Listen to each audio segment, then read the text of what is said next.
태풍 상사 사무실에 팩스가 도착한 건 오후 3시였습니다. 오미선이 팩스를 확인하는 순간 손이 미세하게 떨렸어요. 멕시코 바이어로부터 온 최종 확인서였습니다. 사장님, 도착했대요. 안전화 전량 도착 확인됐어요. 오미선의 목소리가 떨렸습니다. 강태풍은 벌떡 일어나 팩스 앞으로 달려갔어요. 영어로 빼곡하게 적힌 문서를 오미선이 손가락으로 짚어가며 읽어 내려갔습니다. 품질 검수 완료. 5,000 켤레 전량 합격. 그리고요. 오미선의 목소리가 점점 커졌어요. 추가 주문 의사도 밝혔어요. 다음 분기에 1만 켤레 주문 가능성이 있다고. 박윤철이 의자에서 벌떡 일어났습니다. 슈박 안전화를 만든 장본인인 박윤철의 눈가에 눈물이 맺혔어요. 정말입니까? 정말로요? 박윤철의 목소리가 떨렸습니다. 강태풍은 박윤철의 어깨를 힘껏 잡았어요. 정말이에요, 아저씨. 우리가 해냈어요. 박윤철은 그 자리에 주저앉아 손으로 얼굴을 가렸어요. 어깨가 들썩였습니다. 10명의 직원을 먹여 살리던 공장이 무너지고 빚에 쫓겨 사채업자에게 얻어맞고 모든 것을 잃었던 남자가 마침내 희망을 되찾는 순간이었습니다. 오미선은 책상 위에 놓인 계산기를 집어들었어요. 손가락이 빠르게 숫자판을 두드렸습니다. 멕시코 수출 5,000 켤레, 국내 납품 2,000 켤레, 총 7,000 켤레가 모두 팔렸어요. 오미선의 목소리가 점점 흥분됐습니다. 원가, 운송비, 창고 임대료, 각종 수수료까지 다 빼고. 계산기를 두드리는 오미선의 손가락이 멈췄어요. 오미선은 천천히 고개를 들어 강태풍을 바라봤습니다. 1억 5천만 원이 남아요. 강태풍의 입이 벌어졌습니다. 예상보다 훨씬 높은 수익이었어요. 1억 5천이요? 네, 환율이 생각보다 더 올랐고 멕시코 바이어가 단가를 조금 더 쳐줬어요. 급하게 필요했나봐요. 강태풍은 천천히 의자에 앉았습니다. 1억을 갚고도 5천만 원이 남는다는 얘기였어요.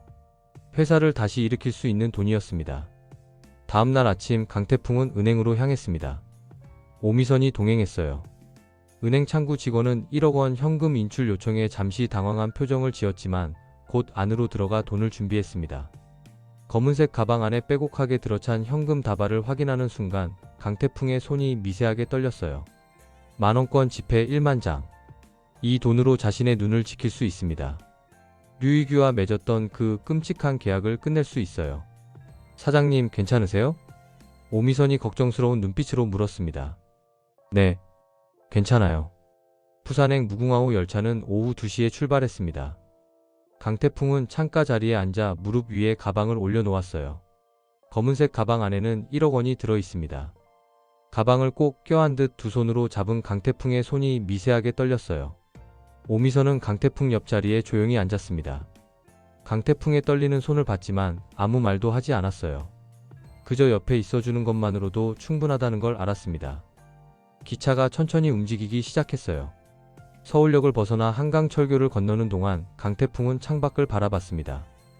회색빛 하늘 아래로 한강이 흘러가고 있었어요. 지난 석 달이 주마등처럼 스쳐 지나갔습니다. 아버지가 쓰러지던 날, 병원 복도를 미친 듯이 달려갔지만 이미 너무 늦었던 그날, 하얀 천으로 덮인 아버지의 모습을 보며 무릎이 꺾이던 순간, 태풍 상사가 무너지던 날들, 직원들이 하나둘 떠나고 사무실에 혼자 남아 폐업 신고서를 들고 서 있던 밤, 집이 경매로 넘어가던 날, 엄마와 함께 짐을 싸다가 아버지의 구두를 발견하고 눈물을 흘리던 순간, 부산 사채업자 류희규의 사무실에서 자신의 두 눈을 담보로 계약서에 손바닥을 찍던 날, 표현준의 비웃는 얼굴이 아직도 생생합니다. 사장님. 오미선의 조용한 목소리가 강태풍의 생각을 끊었어요. 네, 다 끝날 거예요, 이제. 정말 고생했어요. 오미선의 목소리는 단호했습니다. 강태풍은 고개를 끄덕였어요. 그러게요. 드디어 끝나네요. 강태풍의 목소리에는 안도와 피로가 섞여 있었습니다. 오미선은 더 이상 말을 하지 않았어요. 그저 옆에 조용히 앉아 있었습니다. 말은 없었지만 오미선의 존재만으로도 강태풍은 큰 힘을 얻었어요. 기차는 천안을 지나 대전으로, 대전을 지나 김천으로 달렸습니다. 창밖으로 겨울 들판이 지나갔어요. 앙상한 나무들과 얼어붙은 논밭이 계속 이어졌습니다. 강태풍은 가방을 내려다봤어요. 이 가방 안에 든 돈으로 모든 게 정리됩니다. 류희규에게 1억을 갚고 남은 5천만 원으로 태풍 상사를 다시 일으킬 수 있어요. 직원들도 다시 모을 수 있습니다. 무엇보다 자신의 눈을 지킬 수 있어요. 류희규가 했던 말이 떠올랐습니다. 한쪽 눈은 내가, 한쪽 눈은 표현준이 직접 파내겠다던 그 섬뜩한 협박.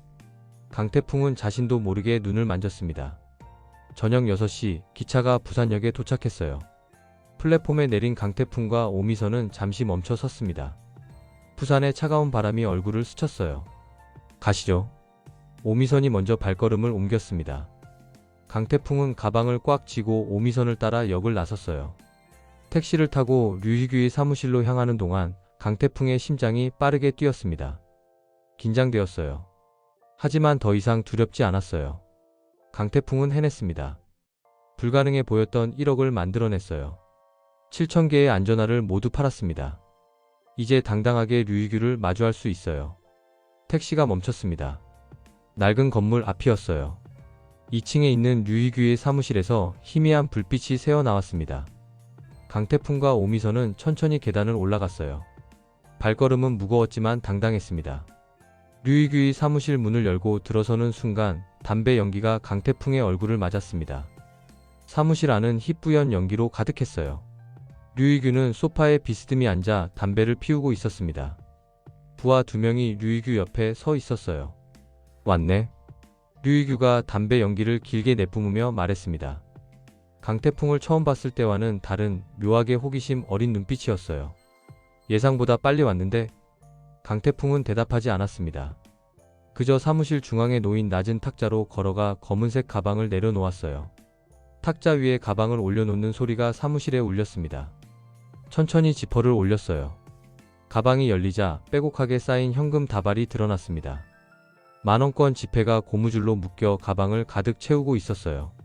류희규의 표정이 미묘하게 변했습니다. 정말 해냈네. 류희규는 담배를 재떨이에 비볐습니다. 부하들에게 턱짓을 했어요. 세봐. 부하 2명이 탁자 앞에 앉아 돈을 세기 시작했습니다. 지폐 넘기는 소리만이 사무실에 울렸어요. 류희규는 소파에 기댄 채 강태풍을 유심히 관찰했습니다. 강태풍은 꼿꼿이 서 있었어요. 떨리지 않았습니다.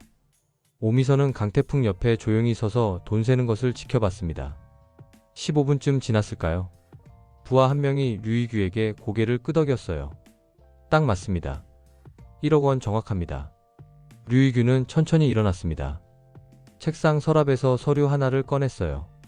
계약서였습니다. 석 달 전 강태풍이 손바닥을 찍어 날인했던 그 계약서. 류희규는 계약서를 재떨이 위에 올려놓고 라이터를 꺼냈습니다. 불을 붙이자 종이가 타들어가기 시작했어요. 강태풍은 그 광경을 묵묵히 바라봤습니다. 계약서가 재가 되어 재떨이에 떨어졌습니다.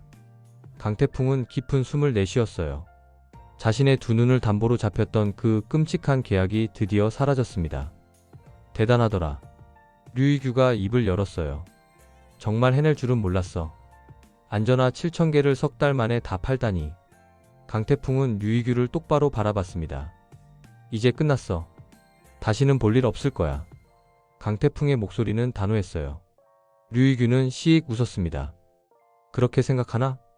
아저씨 빚도 다 갚았고 우리 태풍 상사랑은 이제 아무 관계도 없어. 류희규는 담배를 한 갭이 더 꺼내 물었어요. 라이터 불을 켜며 말했습니다. 세상 일은 모르는 거야. 언제 또 만날지. 그럴 일 없을 거야. 강태풍이 잘라 말했어요. 류희규는 담배 연기를 길게 내뿜으며 강태풍을 바라봤습니다. 너희 아버지 강진영 사장님 말이야. 갑자기 아버지 얘기를 꺼내는 류희규에게 강태풍의 눈빛이 날카로워졌어요. 훌륭한 사람이었어. 정말. 류희규의 목소리에 진심이 담겼습니다. 아버지를 닮았더라. 눈빛이 똑같아. 강태풍은 아무 말도 하지 않았어요. 류희규가 아버지를 어떻게 아는지 궁금했지만 지금은 이곳을 빨리 벗어나고 싶었습니다. 그럼 우리는 이만 갈게. 강태풍은 오미선에게 눈짓을 했어요. 2 사람은 사무실 문을 향해 걸어갔습니다. 또 보자, 강태풍. 뒤에서 류희규의 목소리가 들렸습니다. 강태풍은 뒤돌아보지 않았어요. 문을 열고 사무실을 나섰습니다. 문이 닫히는 소리와 함께 강태풍의 어깨에서 힘이 빠졌습니다. 오미선이 강태풍의 팔을 잡았어요. 사장님 괜찮으세요? 네, 괜찮아요. 이제 정말 끝났어요. 강태풍의 목소리가 떨렸습니다. 안도감이 밀려왔어요. 계단을 내려가는 강태풍의 다리가 후들거렸습니다. 류이규 사무실을 나온 강태풍의 다리가 심하게 떨렸습니다. 계단을 내려가다가 강태풍은 그만 중심을 잃고 비틀거렸어요. 사장님. 오미선이 재빨리 강태풍의 팔을 잡아 지탱해줬습니다. 강태풍은 벽에 등을 기댔어요. 심호흡을 몇 번 했습니다. 죄송해요. 갑자기 힘이 빠지네요. 당연하죠. 긴장이 풀렸으니까요. 오미선은 강태풍을 부축해 건물 밖으로 나왔어요. 밤 공기가 차가웠습니다. 강태풍은 찬 공기를 들이마시며 정신을 차렸어요. 커피 한잔 하고 가요. 저기 카페가 있네요. 오미선이 길 건너편의 작은 카페를 가리켰습니다. 두 사람은 카페로 들어가 구석 자리에 앉았어요. 따뜻한 아메리카노 2잔을 주문했습니다.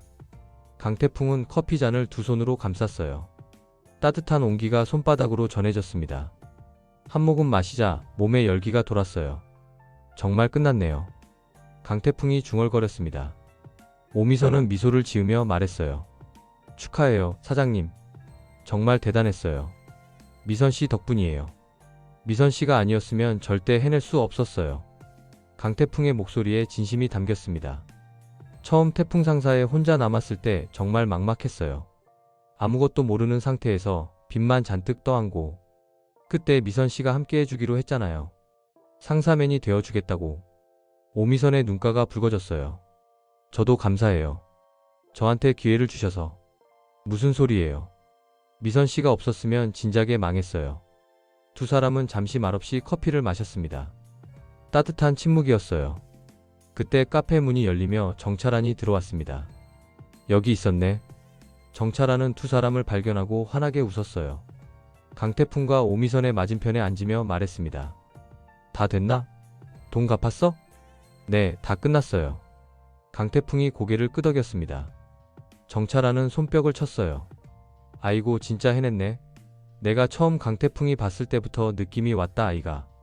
정찰안의 부산 사투리가 카페에 울렸습니다. 밥 먹으러 가자. 오늘은 내가 쏜다. 세 사람은 카페를 나와 근처 해물탕 집으로 향했어요. 정찰안이 단골집이라며 안내했습니다. 푸짐한 해물탕과 소주가 테이블에 올라왔어요. 자, 건배. 정찰안이 소주잔을 들었습니다. 강태풍이랑 오미선이 정말 고생 많았다.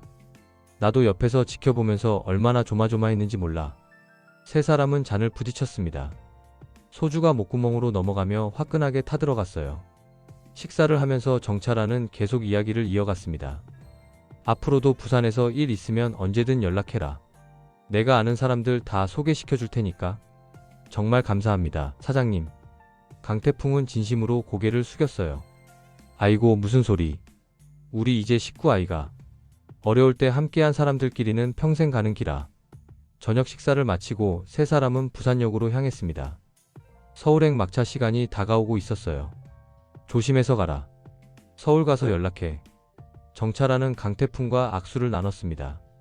강태풍의 손을 꽉 잡으며 말했어요. 진짜 대단한 일 해냈다. 자랑스럽다, 강태풍이. 감사합니다. 정말로요. 플랫폼에서 정찰안과 헤어지고 강태풍과 오미선은 기차에 올랐습니다. 서울행 마지막 무궁화호였어요. 기차가 출발했습니다. 창밖으로 부산의 야경이 지나갔어요. 오미선은 피곤한지 곧 잠이 들었습니다. 고개가 옆으로 기울었어요. 강태풍은 조용히 일어나 자신의 외투를 벗었습니다. 오미선의 어깨에 외투를 조심스럽게 덮어줬어요. 표상선 사무실. 표바코는 책상 앞에 서서 보고서를 내려다보고 있었습니다. 표바코의 얼굴이 점점 굳어졌어요. 이게 무슨 소리야?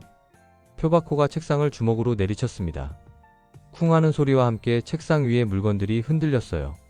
사무실 문 앞에 서 있던 표현준이 움찔했습니다. 고개를 숙인 채 서 있었어요. 강태풍 그 새끼가 안전화 수출에 성공했다고? 다 팔았다고? 표바코의 목소리가 사무실에 울렸습니다. 죄송합니다, 아버지. 죄송하긴 뭐가 죄송해. 내가 뭐라고 했어?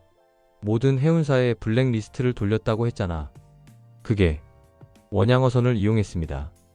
표현준이 작은 목소리로 대답했어요. 뭐? 원양어선? 표바코는 허탈하게 웃었습니다. 상업 화물선이 아니라 원양어선을 썼다고? 이 새끼가 생각보다 머리가 좋네. 표박호는 창문 쪽으로 걸어갔어요.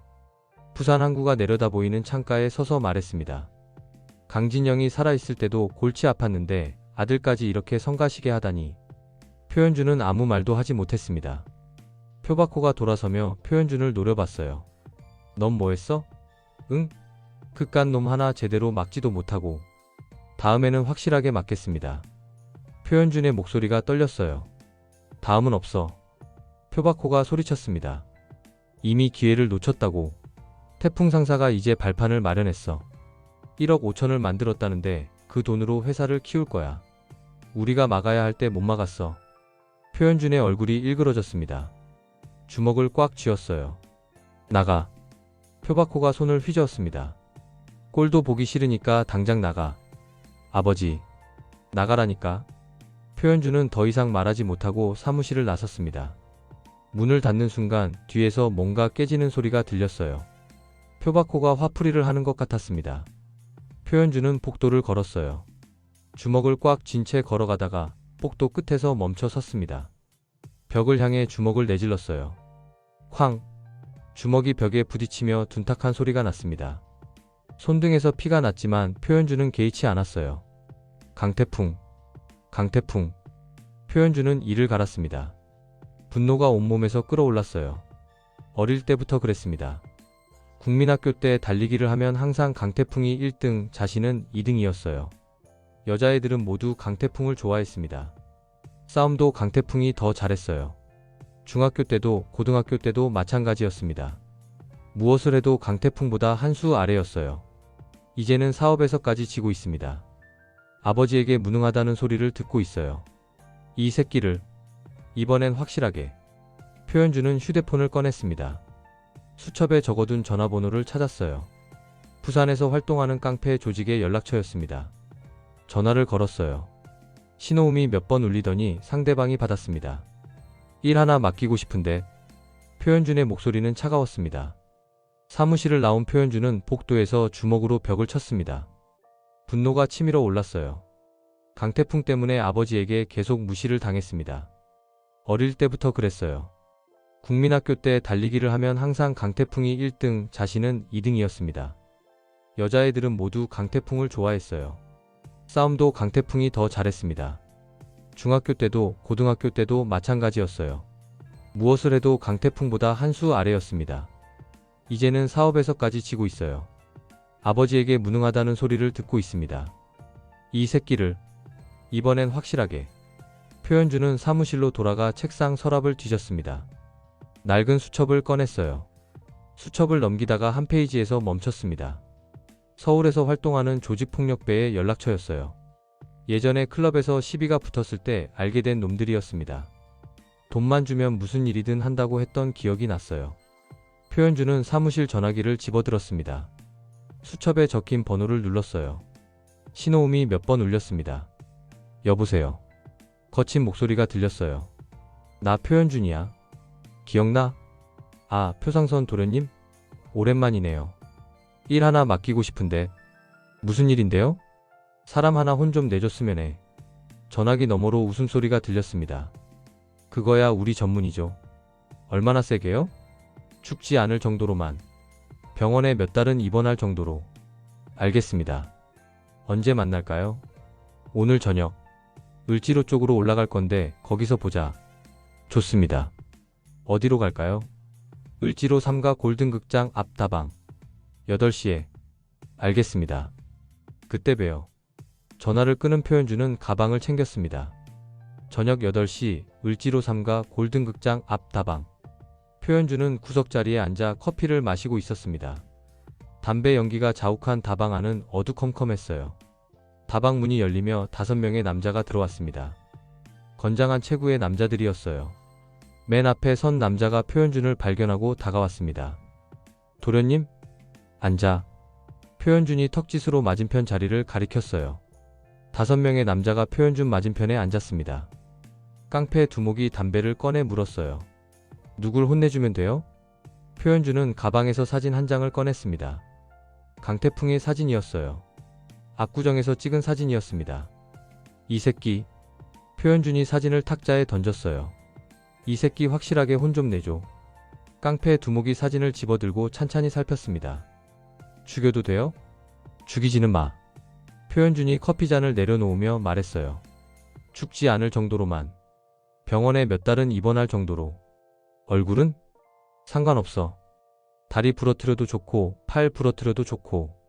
확실하게 해줘. 표현준의 목소리에는 도끼가 서려 있었습니다. 돈은? 표현준은 가방에서 현금 봉투를 꺼냈어요. 탁자 위에 던졌습니다. 성금 500. 일 끝나면 500 더 줄게. 깡패 두목이 봉투를 열어 돈을 확인했습니다. 50만원권 지폐가 빼곡하게 들어 있었어요. 좋습니다. 깡패 두목이 봉투를 집어넣으며 고개를 끄덕였습니다. 언제 할까요? 오늘 밤. 빠를수록 좋아. 표현준이 말했어요.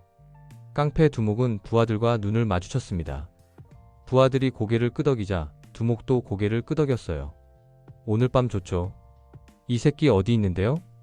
여기서 멀지 않아. 태풍 상사라는 회사 다녀. 보통 밤 10시쯤 퇴근해.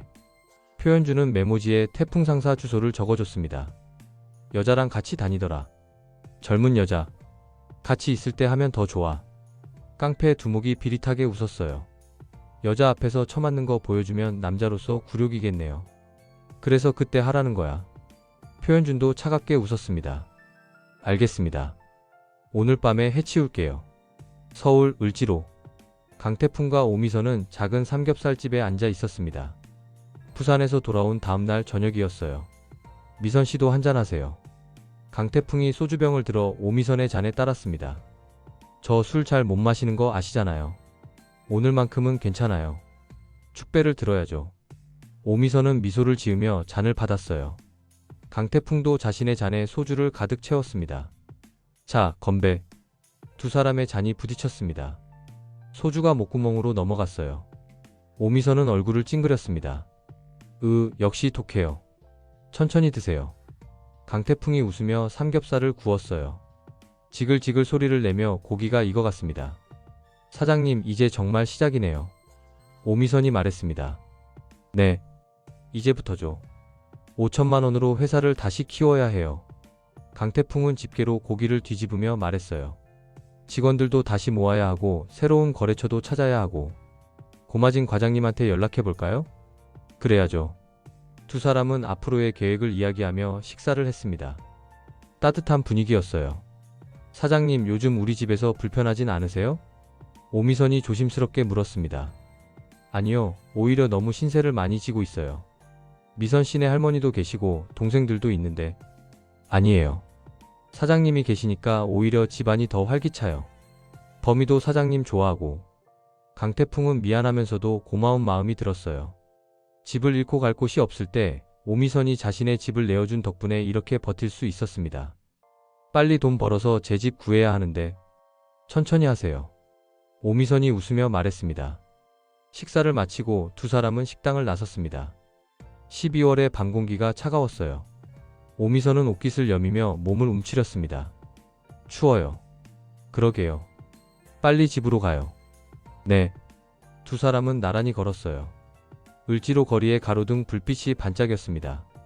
늦은 시간이라 거리는 한적했어요. 사장님은 앞으로 뭐 하고 싶으세요? 오미선이 물었습니다. 저요? 일단 태풍 상사를 제대로 된 무역회사로 만들고 싶어요. 아버지가 꿈꿨던 100년 기업으로요. 멋지네요. 미선 씨는요? 저는 진짜 상사맨이 되고 싶어요. 대학도 가고 싶고요. 꼭 가세요. 제가 도와드릴게요. 회사가 자리 잡으면 미선 씨 등록금은 제가 낼게요. 강태풍의 말에 오미선은 미소를 지었어요. 고마워요, 사장님. 두 사람은 한적한 골목길로 접어들었습니다. 가로등이 듬성듬성 서 있는 어두운 길이었어요. 오미선의 집으로 가는 지름길이었습니다. 내일부터는 본격적으로 물품을 알아봐야 할 것 같아요. 안전화는 다 팔았으니까요. 그러게요. 뭐가 좋을까요? 이번에는 제대로 시장 조사를 해서 해야죠. 또 슈박 같은 일이 생기면 안 되니까요. 맞아요. 안정적으로 갈 수 있는 품목을 찾아야 해요. 두 사람은 계속 이야기를 나누며 걸었습니다. 앞으로의 계획에 대해, 회사에 대해, 꿈에 대해 이야기했어요. 그때였습니다. 뒤에서 인기척이 들렸어요. 강태풍이 본능적으로 고개를 돌렸습니다. 어둠 속에서 5명의 남자가 빠르게 다가오고 있었어요. 가로등 불빛에 비친 남자들의 얼굴은 험악했습니다. 미선씨. 강태풍은 재빨리 오미선을 자신의 뒤로 밀어냈어요. 5명의 남자들이 두 사람을 둘러쌌습니다. 강태풍 맞지? 가운데 선 남자가 물었습니다. 깡패의 두목이었어요. 누구세요? 강태풍이 경계하며 물었습니다. 대답 대신 주먹이 날아왔어요. 휙! 강태풍은 재빨리 고개를 숙여 주먹을 피했습니다. 태권도 3단의 반사신경이었어요. 하지만 다른 방향에서 또 다른 주먹이 날아왔습니다. 퍽! 강태풍의 옆구리에 주먹이 꽂혔어요. 강태풍이 비틀거렸습니다. 사장님. 오미선이 비명을 지르며 달려들었지만 깡패 한 명이 오미선을 밀쳐냈어요. 오미선이 바닥에 넘어졌습니다. 이 새끼들. 강태풍은 이를 악물고 반격했습니다. 옆으로 돌아 회전 발차기를 날렸어요. 발이 깡패 한 명의 턱을 강타했습니다. 탁! 깡패 한 명이 비틀거리며 쓰러졌어요. 하지만 숫자가 너무 많았습니다. 한 명을 쓰러뜨리는 순간 다른 2명이 동시에 달려들었어요. 퍽! 퍽! 배와 얼굴에 동시에 주먹이 날아왔습니다. 강태풍이 뒤로 밀렸어요. 등이 벽에 부딪혔습니다. 사장님, 그만해요. 제발. 오미선이 울먹이며 소리쳤어요. 하지만 깡패들은 멈추지 않았습니다. 강태풍은 계속 싸웠어요. 주먹을 휘두르고 발을 차고 막았습니다. 하지만 숫자가 절대적으로 불리했어요. 한 대를 때리면 3대를 맞았습니다. 그때 골목 입구에서 누군가 나타났습니다. 재미있네. 비웃는 목소리가 들렸어요. 강태풍이 고개를 돌렸습니다. 표현준이었습니다. 팔짱을 낀 채 비웃는 표정으로 서 있었어요. 가로등 불빛 아래 표현준의 얼굴이 또렷하게 보였습니다. 표현준. 네 짓이구나. 강태풍이 소리쳤습니다. 표현준은 대답하지 않았어요. 그저 씩 웃으며 깡패들에게 손짓했습니다. 계속하라는 신호였습니다. 깡패들이 다시 달려들었어요. 이번에는 더 거칠게, 더 강하게 공격했습니다. 퍽! 퍽! 퍽! 배를 주먹으로 가격했어요. 강태풍이 숨을 헐떡였습니다. 얼굴을 때렸어요. 입술이 터지며 피가 흘렀습니다. 다리를 걸어 넘어뜨렸어요. 쿵! 강태풍이 바닥에 쓰러졌습니다. 차가운 아스팔트가 얼굴에 닿았어요. 사장님, 사장님. 오미선이 울부짖으며 강태풍에게 기어갔습니다. 하지만 깡패 한 명이 오미선을 잡아 끌어 떼어 놓았어요. 나요. 나달라고요. 깡패들이 쓰러진 강태풍을 둘러쌌습니다. 발로 차기 시작했어요. 발길질이 강태풍의 옆구리를, 등을, 다리를 가격했습니다. 강태풍은 팔로 머리를 감싸며 공격을 막으려 했지만 온몸에 타격이 쌓여갔어요. 그만해요. 제발 그만하라고요. 오미선의 절규가 골목에 울렸습니다. 하지만 아무도 멈추지 않았어요. 표현준은 멀찍이 서서 그 광경을 지켜봤습니다. 만족스러운 표정이었어요. 입가에 냉소가 번졌습니다. 강태풍의 의식이 점점 흐려졌습니다. 시야가 뿌옇게 변했어요. 귓가에서 윙윙거리는 소리가 났습니다. 오미선의 울음소리가 멀리서 들렸어요. 점점 희미해졌습니다. 강태풍은 생각했습니다. 이대로 죽는 건가? 아버지의 얼굴이 떠올랐어요. 엄마의 얼굴도 보였습니다. 오미선의 얼굴도 어른거렸어요. 미안해. 다들. 강태풍의 눈이 감겼습니다. 바로 그 순간이었습니다. 야, 이 새끼들아, 이런 자리가 있으면 미리 초대를 했어야지. 낮고 차가운 목소리가 골목에 울렸어요. 누군가 깡패들을 밀쳐냈습니다. 엄청난 힘이었어요. 깡패 2명이 옆으로 튕겨나갔습니다.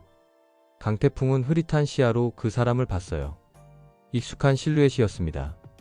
류이규였습니다. 누구야 넌? 깡패 두목이 당황하며 소리쳤어요. 류이규는 대답하지 않았습니다. 그저 천천히 다가가 깡패 두목의 멱살을 잡았어요. 어? 깡패 두목이 놀라는 순간 류이규가 그를 들어 올렸습니다. 그리고 벽을 향해 던졌어요. 쿵!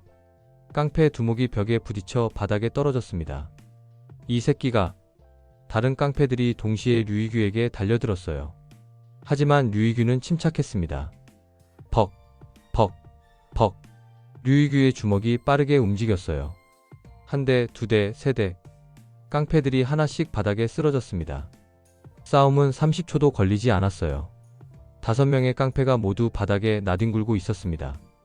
표현준이 뒤로 물러섰어요. 얼굴이 새하얗게 질렸습니다. 너 뭐야? 류이규가 천천히 표현준에게 다가갔습니다. 표현준은 더 뒤로 물러났지만 곧 벽에 막혔어요. 류이규가 표현준의 멱살을 잡았습니다. 그리고 벽에 밀어붙였어요. 이거는 이제 깡패 다 됐네? 류이규의 목소리는 낮고 차가웠습니다. 당신이 왜 여기? 강태풍이는 내 거야. 류이규의 눈빛이 섬뜩했어요. 다시는 건드리지 마. 다음에 또 이런 짓 하면 그땐 네 아버지한테 직접 찾아간다. 표현준은 말문이 막혔습니다. 류이규가 표현준을 밀쳐냈어요. 표현준이 비틀거렸습니다. 꺼져. 류이규의 한마디에 표현준은 황급히 골목을 빠져나갔습니다. 뒤돌아보지도 않고 달아났어요. 류이규는 쓰러진 강태풍에게 다가갔습니다. 오미선이 강태풍을 부축하고 있었어요.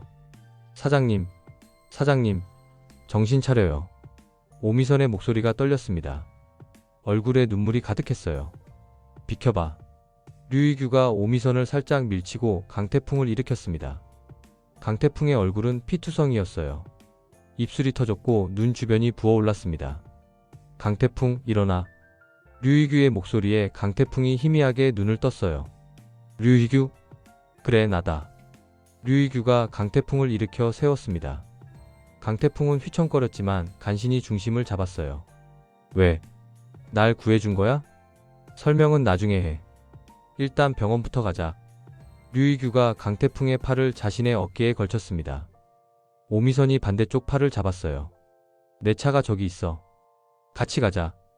류이규가 골목 입구를 가리켰습니다. 검은색 세단이 주차되어 있었어요. 세 사람은 천천히 차로 향했습니다. 류이규가 뒷좌석 문을 열고 강태풍을 태웠어요. 오미선도 옆에 탔습니다. 차가 출발했습니다. 류이규가 운전을 했어요. 룸미러로 뒷좌석에 강태풍을 봤습니다. 왜? 날 구해준 거야? 강태풍이 힘겹게 물었습니다. 류이규는 잠시 침묵했어요. 전방을 응시하며 운전하다가 천천히 입을 열었습니다. 너희 아버지 때문이야. 강태풍이 놀라 고개를 들었어요. 오미선도 류이규를 바라봤습니다. 사장님한테 은혜를 입었거든. 류이규의 목소리가 낮아졌어요. 차는 병원으로 향하고 있었습니다. 류이규는 룸미러로 강태풍을 보며 천천히 이야기를 시작했어요. 옛날 얘기야. 한 10년 전쯤? 류이규의 목소리에 회상이 담겼습니다. 난 그때 부산 부두에서 일용직으로 일했어. 막노동이지. 하루 벌어 하루 먹고 사는 거. 컨테이너 나르고 짐 싣고 그런 일. 강태풍은 아픈 몸을 이끌고 류이규의 이야기를 들었어요. 어느 날 사고가 났어. 컨테이너가 떨어진 거야. 같이 일하던 형이 그 밑에 깔렸지. 류이규의 목소리가 잠시 멈췄습니다. 병원비가 없었어. 우린 그날 받는 일당으로 사는 인간들이었으니까. 형은 피를 철철 흘리고 있었고 우린 그냥 멍하니 서 있었어. 류이규는 신호등에 멈춰 섰습니다. 빨간불이 켜져 있었어요. 그때 너희 아버지가 왔어. 강진영 사장님. 태풍상사 사장이셨지. 마침 그 부두에서 물건을 싣고 계셨어. 강태풍의 눈에 눈물이 맺혔습니다. 사장님이 우리 형 상태를 보시더니 아무 말씀 없이 바로 병원으로 데려가셨어. 응급실 비용도 다 내주셨고 수술비도 내주셨어. 큰 돈이었어.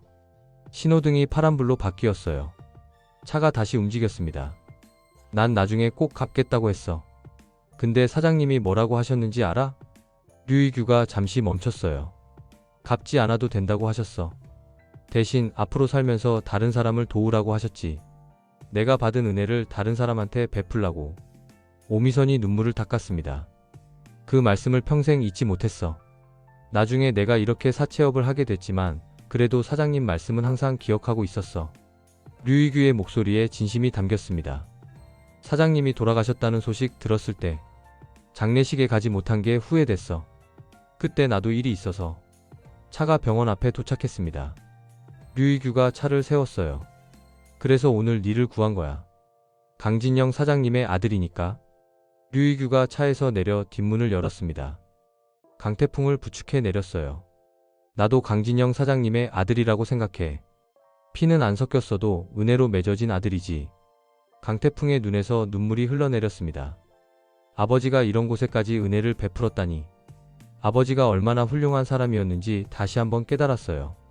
응급실에 도착했습니다. 의사와 간호사들이 강태풍을 침대에 눕혔어요. 검사를 시작했습니다.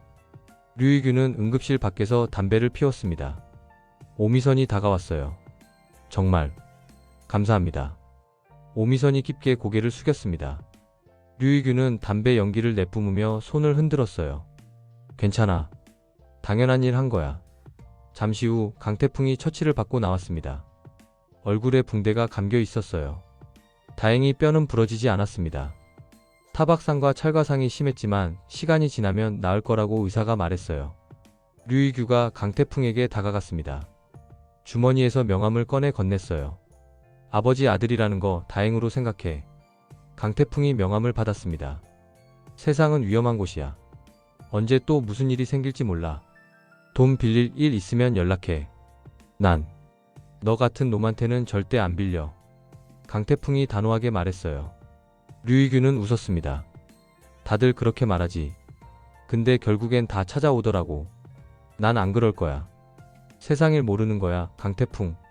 류희규는 건들거리며 병원 복도를 걸어갔어요. 출구로 향하는 뒷모습이 점점 멀어졌습니다. 강태풍은 류희규의 뒷모습을 바라봤어요. 사채업자지만 아버지의 은혜를 잊지 않고 자신을 구해준 사람. 세상은 생각보다 복잡했습니다. 선과 악이 명확하게 나뉘지 않았어요. 오미선이 강태풍의 옆에 섰습니다. 사장님 괜찮으세요? 네, 괜찮아요. 강태풍은 아버지가 했던 말을 떠올렸습니다. 결과보다 중요한 건 사람이다. 아버지는 돈이 아니라 사람을 남겼어요. 류희규처럼 아버지의 은혜를 기억하는 사람들을, 어려울 때 도와주는 사람들을.